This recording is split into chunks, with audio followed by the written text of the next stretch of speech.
At the beginning of the South. Okay. It's on. Okay. We're on check two. Check two. Check two. I think we're good. Okay. All right. Hello. Hi, here we go. Coming to you in 3, 2, 1. Hey, everybody. All right. 3, 2, 1. Hello, everyone, and welcome to the Inner Harbor Cast from the beautiful Inner Harbor Media Studios. My name is Skip Clark, your host of the Inner Harbor Cast, and we're always talking about the community. We're proud to be hometown, and today we're shining the spotlight. It's an incredible organization, changing lives right here in central New York. Joining me this morning is Joanna Jewett. She is the Chief Communications Officer for the Arc of Onondaga. Joanna and her team work every single day to empower people with developmental and intellectual disabilities. I have a son that kind of goes with that as well, and helping them live, work, and thrive as active members of our community. Joanna, good morning. It's so good to see you. Oh, it's wonderful to see you. God, we go way back. Way back. Yeah. Let's not talk about how far. Weren't we just talking about age, and weren't we just talking about how time flies? Time flies. It really does. You know, we had the opportunity of working together and getting things done in the past, and I know you're very good at what you do, and it's great to see you at an organization like Arc of Onondaga. But for those who might not be familiar, what is the Arc of Onondaga, and what's the heart behind what you do? Yeah. Arc of Onondaga, we're actually heading into 75 years. Oh my goodness. Of providing I know. Of providing supports and services to people with intellectual and developmental disabilities. And we, just as we're heading into our 75th year, we started in a very grassroots way. And you can probably relate to this. Okay. We started with parents who just wanted their children with disabilities to have the same access, opportunities as non-disabled children. So from there, 75 years ago, over the years, we have changed, we've added, we've, tried to be as inclusive to provide opportunities in all aspects of life. So we have a variety of services that we provide. We operate residences, group homes, as some people would call them, throughout the county, throughout Onondaga County. We offer a lot of community supports too, day habilitation, community rehabilitation. And I would guess that, some of your listeners have seen our staff out with people that they support, just at the mall or at the fair or wherever.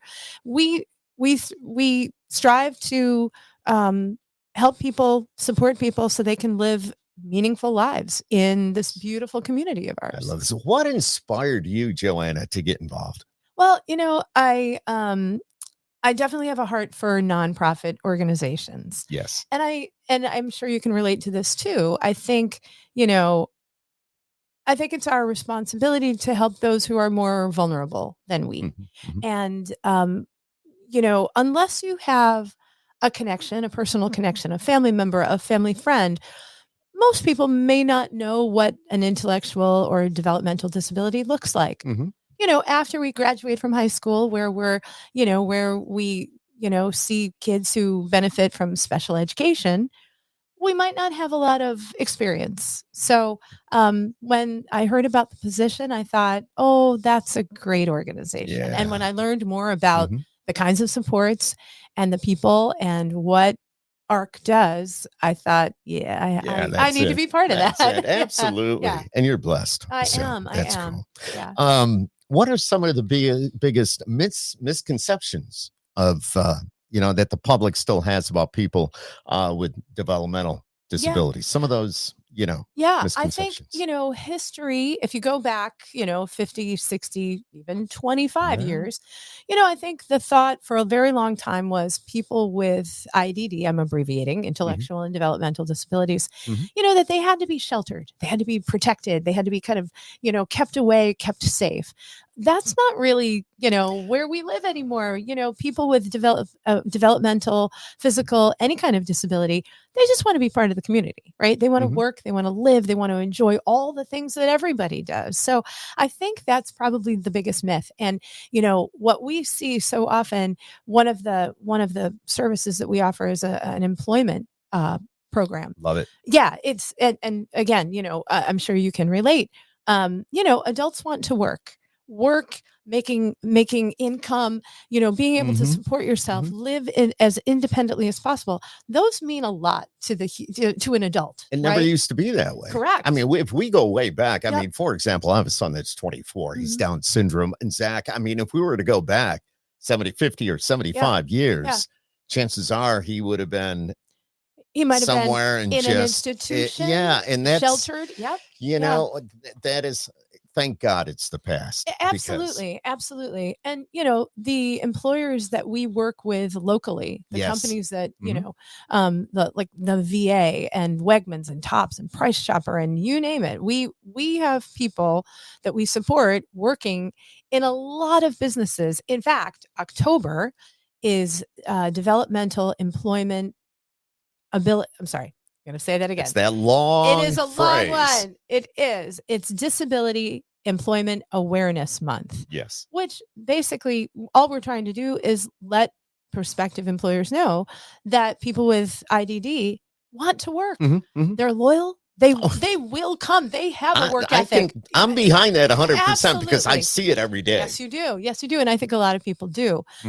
So we're really just trying to find the right opportunities for people because that's our role. We just want to support them to be all that they want to be. And I get so proud. I have those proud moments when I go to a ball game and I know my son, Zach, is working in the press box. Yes. I mean, as one of their PA announcers as well. That's what I do. But even when I'm working and I see the notes that are in front of me, those are notes from my son. Which is awesome. Yeah. He's telling me what's going on, how the announcements should be read, so on and so forth. I love it. So nobody should underestimate any of these individuals and organizations like Onondaga. They reinforce that they get the individuals out in the workforce itself. Absolutely. So. Yeah. I mean, we can place the people, we can provide the support, literally one-on-one support where, if somebody we support requires a little bit longer training or more in-depth training than a business can provide, we can provide the staff to get that person moving ahead, learning what they need to learn, being productive, matching their abilities to the task at hand. Yeah. Today we're talking to Joanna Jewett, who is the Chief Communication Officer for ARC of Onondaga. Joanna, can you share a story that really captures the impact of ARC that has had on someone's life or family? Absolutely. It's got to be some of those stories. Oh, absolutely. Well, I'll share this, Skip. So every March, we host an Achievement Awards dinner. And really the pinnacle of that event is the naming of the person of the year. It's somebody we support, somebody we provide supports and services to, who's writing his or her own success story. We're helping, we're there, but they're really doing it on their own. So I'll share the story of this year's young man. Yeah, a young man named Anthony, who, I think early on, I think the family heard a lot of no's, what wasn't possible for him. Which is not uncommon, by the way. I can imagine. I'm sure. Well, this won't really work. Well, he doesn't have the right skill set. Well. And, you can imagine how discouraging that would be for a family who loves and believes in the abilities of their son. So after kind of hitting a lot of brick walls, the family found its way to ARC of Onondaga. And now Anthony is gainfully employed at Okra. He works at the recovery center and he does it with pride. He does it with humor. His family, talk about pride and joy. The whole family came to our event and, they were grinning ear to ear. We created a video that really told Anthony's story from start to finish. And it was wonderful to see them celebrating how far he has come and the sky is the limit for him. That's how you measure success. It is. It's really one person at a time, and again, I'm sure you can relate to that. 100%. Sometimes it's the big victories and sometimes it's the little wins, and we celebrate all of them. Yeah. Joanna, can you tell us about some of your key programs, from employment, which we've been talking about, to residential services, day-to-day programs? What makes each one unique? Absolutely. Well, again, they're all inclusive. They all strive to promote community inclusion. Nobody needs to be separated. Nobody needs to be prejudged. People just want to live their lives, right? So our residential program is exactly what it sounds like. It's houses that are in neighborhoods. I'm sure everyone has driven by an ARC house, but you wouldn't know it's an ARC house because it's just a house in a neighborhood where people live, period. We provide support 24/7. The people we support have varying degrees of ability and disability. So some people need a lot of support. Some are medically frail. Some are very, very independent, and we support across that spectrum. We provide supports to get people to their medical appointments or anything that comes up just in daily life, like everybody else, grocery shopping and, all that, recreational opportunities and fun stuff in the community. Our community supports program, we provide supports in group settings that are very social and very fun. A lot of the people, and I'm sure you've seen them, a lot of people we support really want to give back to the community. So they're out volunteering at Meals on Wheels, you name it. And again, you've seen them. We also operate an Article 16 clinic that provides a variety of behavioral, physical, occupational therapy, physical therapy, speech, behavioral.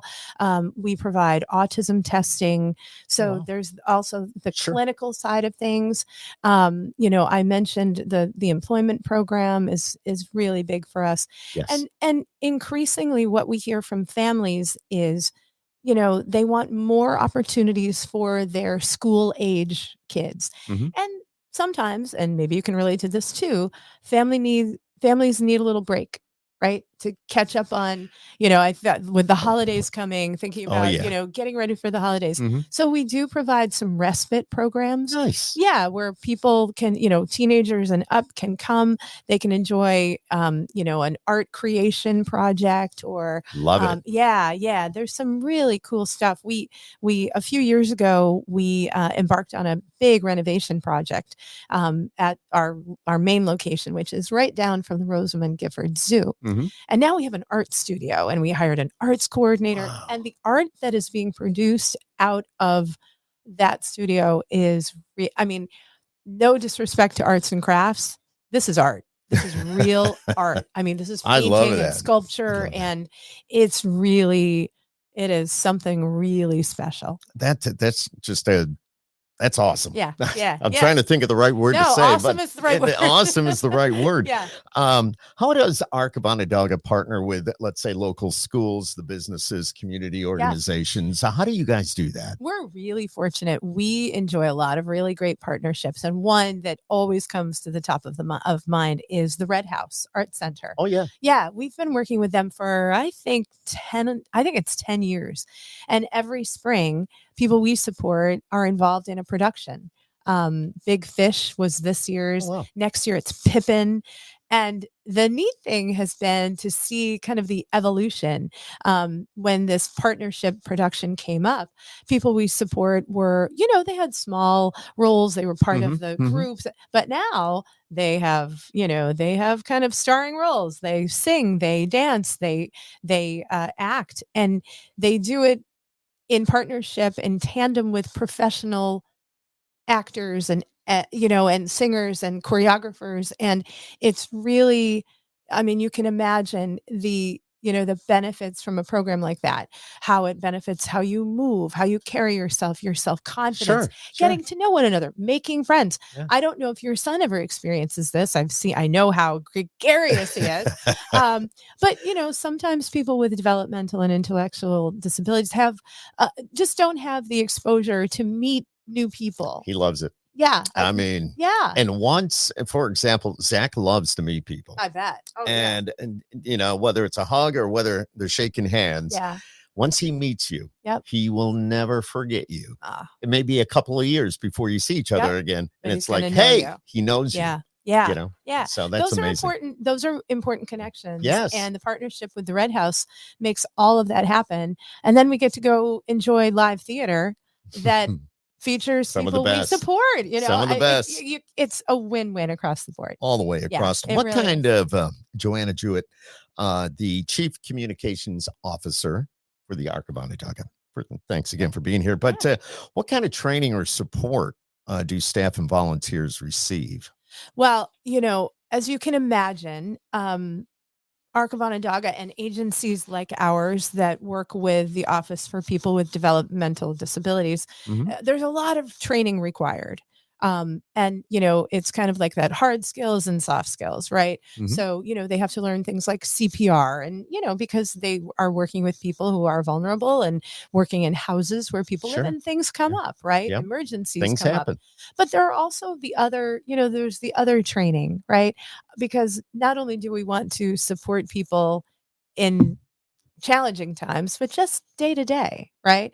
So how to, how to help them foster relationships, how to help them make those connections, how to function and really enjoy their community to the fullest. I feel like we're always training. The training it's probably all the time. I mean, nonstop. it's just every day is different. Every day you learn something and you get trained on something. It constantly just nonstop. And just like a lot of different industries, when we hire people, especially people in support, who work in direct care, as we call it, we want to keep them, because the people, imagine you have somebody working in your home all the time.